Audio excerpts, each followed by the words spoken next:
Hello, good morning. ഇന്ന് നമ്മൾ 50 years of Malayalam cinema എന്ന് പറയുന്ന വർക്കിൻ്റെ രണ്ടാം ഭാഗമാണ് പറയാൻ പോകുന്നത്. ഇതിൽ നമ്മൾ ഓൾറെഡി പറഞ്ഞു, മിസ്റ്റർ ഹാരിസ്, ഡോക്ടർ ഹാരിസ് ആണ് ഇത് എഴുതിയിട്ടുള്ളത്. ഫറൂഖ് കോളേജിലുള്ള അധ്യാപകനായിരുന്നു. അപ്പം അദ്ദേഹം ഏകദേശം 1954 നീലക്കുയിൽ എന്ന് പറയുന്ന ആ ഒരു സിനിമ മുതൽ 2003 ഇറങ്ങിയ പാഠം ഒന്നൊരു വിലാപം എന്ന് പറയുന്ന ആ ഒരു സിനിമ വരെയാണ് ഇദ്ദേഹം ഇതിൽ വിശകലനം ചെയ്യുന്നത്. ഓരോ വർഷങ്ങളിലും ഉണ്ടായിരുന്ന മാറ്റങ്ങൾ അദ്ദേഹം ഇതിൽ എണ്ണി പറഞ്ഞു. 1950-കളിൽ, 60-കളിൽ, 70-കളിൽ, 90-കളിൽ ഒക്കെ ഉണ്ടായിരുന്ന മാറ്റങ്ങളൊക്കെ പറഞ്ഞു. ഈ 1975 നമുക്കറിയാം, ഒരു പ്രധാനപ്പെട്ട ഒരു സംഭവമാണ് നടന്നത്. 1975 ഒരു നാഷണൽ എമർജൻസി വരികയാണ്, ദേശീയ അടിയന്തരാവസ്ഥ വരുന്നുണ്ട്. അങ്ങനെ ഒരുപാട് റെസ്ട്രിക്ഷൻസാണ് ആ ഒരു കാലഘട്ടത്തിൽ ഉണ്ടായിരുന്നത്. മനുഷ്യാവകാശങ്ങൾ ധ്വംസിക്കപ്പെടുന്ന ഒരവസ്ഥയാണ്. രാഷ്ട്രീയപരമായിട്ടുള്ള ജീവിക്കാൻ ആവശ്യമായിട്ടുള്ള അവകാശങ്ങളൊക്കെ ഇല്ലാതാവുന്ന ഒരവസ്ഥയാണ് അതിൽ ഉണ്ടായത്. അങ്ങനെ 1991 നമ്മൾ ഒരു സിനിമയെ കുറിച്ചിട്ട് പറഞ്ഞു. കടവു എന്ന് പറയുന്ന സിനിമയാണ്.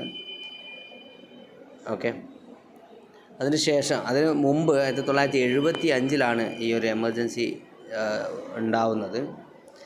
അങ്ങനെ അതൊക്കെ കഴിഞ്ഞ് 75 കഴിഞ്ഞ് ഏകദേശം 86 ആയ സമയത്ത് ഒരു സിനിമ ഇറങ്ങി. ആ സിനിമയുടെ പേരാണ് അമ്മ അറിയാൻ എന്ന് പറയുന്ന സിനിമയാണ്. അത് ജോൺ അബ്രഹാമാണ് ഈ ഒരു തിരക്കഥാകൃത്തായിട്ടുള്ള അല്ലെങ്കിൽ ഡയറക്ടറായിട്ടുള്ള ജോൺ അബ്രഹാമാണ് അത് പബ്ലിഷ് ചെയ്യുന്നത്. Amma Ariyan. The film takes the form of a journey from one part of Kerala to another എന്നുള്ള ഒരു കേരളയുടെ ഒരു സ്ഥലത്ത് നിന്ന് മറ്റൊരു സ്ഥലത്തേക്കുള്ള ഒരു ജേർണി ആയിട്ടാണ് ഇതിൽ പറയുന്നത്.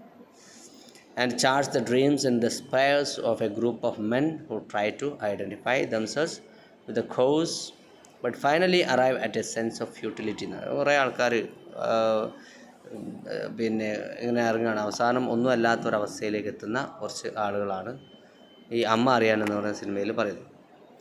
അങ്ങനെയല്ല, the last decade of the 20th century, ഏകദേശം 19-ാം നൂറ്റാണ്ടിൻ്റെ അവസാന ദശാബ്ദങ്ങൾ എന്ന് പറയുമ്പോൾ 1990-കളിൽ ഏറ്റവും ഈ ലോകത്തെ തന്നെ പിടിച്ചു കുലുക്കിയ 2-3 കാര്യങ്ങളുണ്ട്. അതാണ് liberalisation, privatisation and globalisation. LPG എന്ന് പറയാം. Liberalisation, privatisation and globalisation. അത് ഈ ലോകത്ത് എല്ലായിടത്തും ഉണ്ടായിരുന്ന സാധനമാണ്. അതേപോലെ തന്നെ ഇന്ത്യയിലും കേരളത്തിലും ഒക്കെ അതിൻ്റെ ഇതുണ്ടായിരുന്നു. മാത്രമല്ല, അതേസമയം variety of religious fundamentalism, especially Hindu അവകാശ നിയമങ്ങൾ, അതും ഒരു രാഷ്ട്രീയ അധികാരം അവർ മുതലെടുക്കുന്നുണ്ട്. 1990-കളിൽ ഞാൻ പറഞ്ഞു, BJP government led by Vajpayee ഒക്കെ വരുന്ന ഒരു കാലഘട്ടമാണ് 1990-കളിലൊക്കെ ഉണ്ടായിരുന്നത്. അങ്ങനെ along with this there arose a new social movements that in an unprecedented manner began to articulate the concerns of women.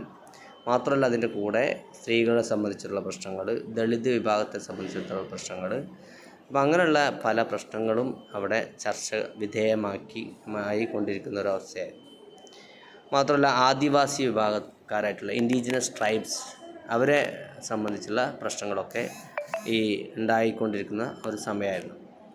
അതേസമയം with all these, Kerala, though with several limitations in terms of size and resources, was rising to a position of preeminence in the country.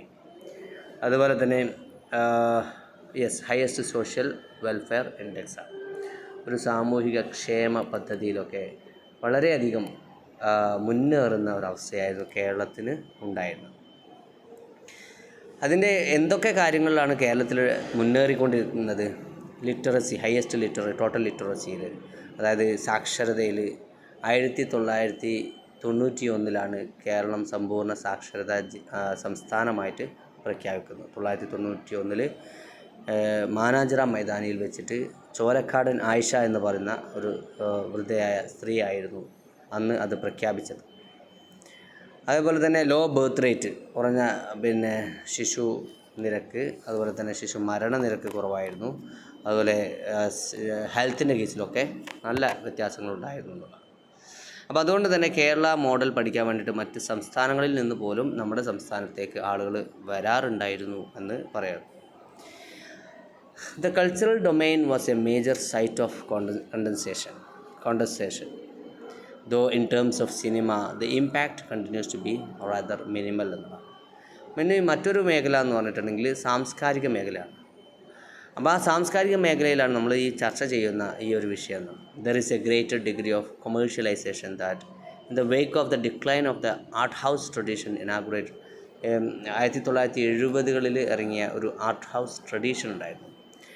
മാത്രമല്ല ഇതൊക്കെ എന്താണ്, had led to a depletion of resources as far as good meaning cinema is concern. നല്ല സിനിമകളൊന്നും ആ ഒരു സമയത്ത് ഇറങ്ങാതെ, ഒരുപാട് സിനിമകളൊക്കെ ഇറങ്ങിയിട്ടുണ്ട്, പക്ഷേ നല്ല സിനിമകളൊന്നും പിന്നീട് ആ സമയത്ത് ഇറങ്ങാതെ. അങ്ങനെയാണ് ആ സമയത്ത് ഷാജി എൻ കരുണിൻ്റെ വാനപ്രസ്ഥം എന്ന് പറയുന്ന ഒരു സിനിമ ഇറങ്ങുന്നത്.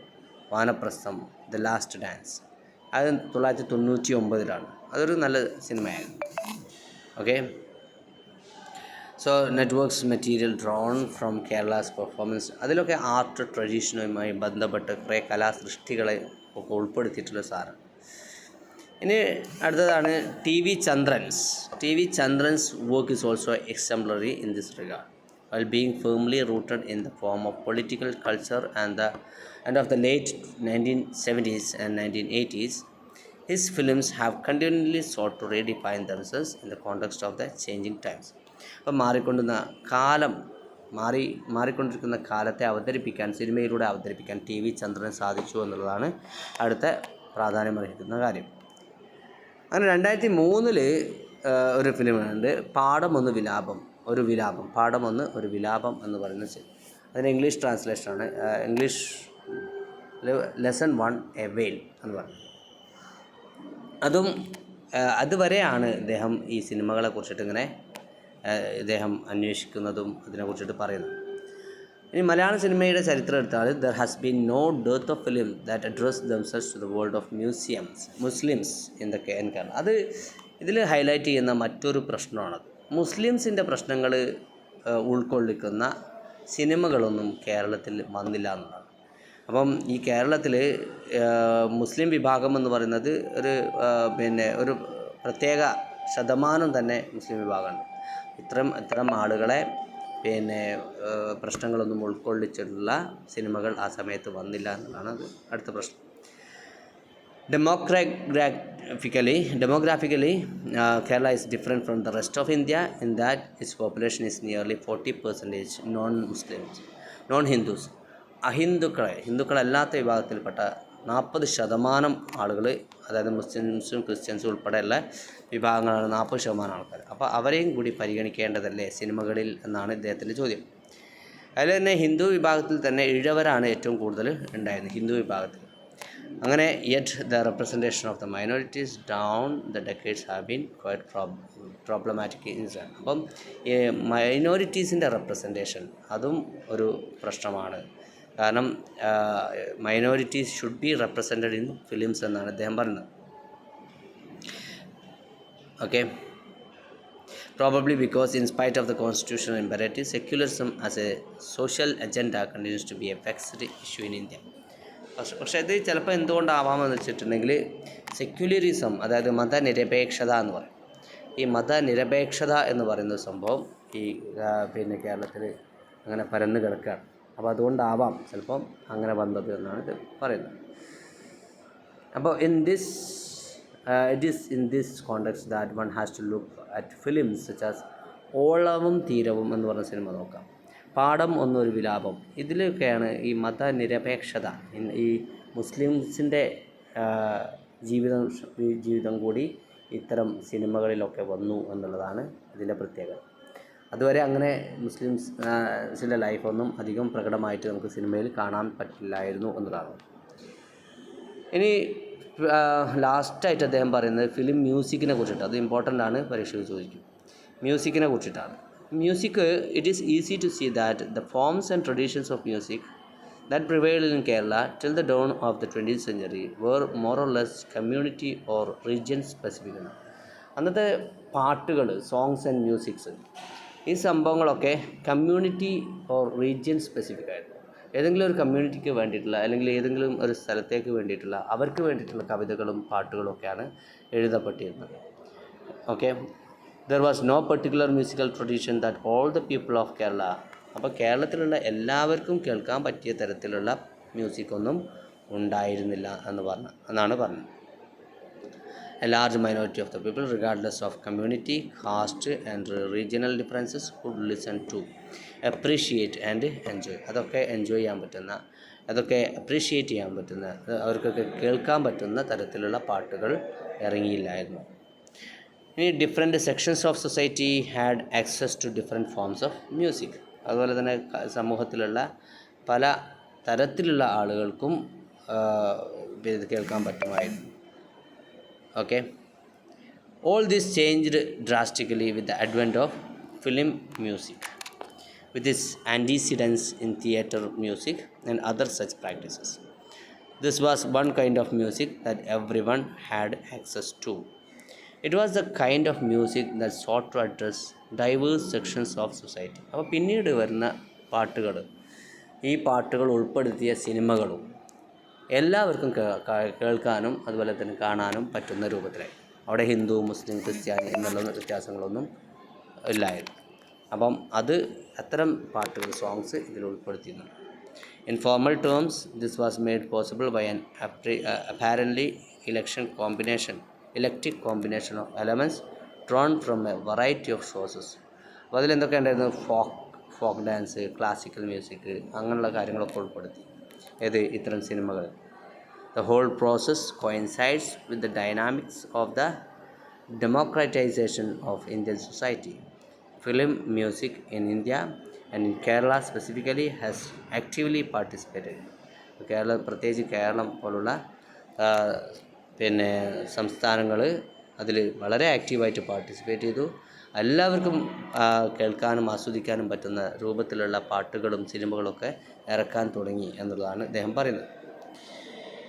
Okay, and promoted the construction of public sphere, a space where all kinds of people can come together and share a common experience and chart out a common agenda for life today and tomorrow. ഇന്നത്തെയും നാളത്തെയൊക്കെ ജീവിതത്തിൽ വേണ്ടിയിട്ട് അവർക്കൊരു common goal സെറ്റാക്കാനും ഒരു common agenda ഉണ്ടാക്കാനും ഒക്കെയുള്ള ഒരു തരത്തിലുള്ള music and cinemas അവർ ഉണ്ടാക്കി എന്നുള്ളത്. ഇതിലിപ്പം ഈ കാണുന്നതൊക്കെ ക്വസ്റ്റ്യൻസാണ്. How did Neelakuyil become a landmark in film in Malayalam? ആദ്യത്തെ 1954 എഴുതിയ നീലക്കുയിൽ, അതാണ് ഇന്ത്യയിലെ ലാൻഡ്മാർക്ക് എന്ന്. അതായത് കേരളത്തിലെ യഥാർത്ഥ കൾച്ചറിനെ റെപ്രസെൻ്റ് ചെയ്യുന്ന ഒരു സിനിമയായിരുന്നു അത്. Which was the decade of emergence of modern movement in Malayalam cinema. Modern movement വന്നത് ആ ഡെക്കേഡാണ് ചോദിച്ചത്. ഓക്കെ, അതും ഇതിൽ പറയുന്നുണ്ട്.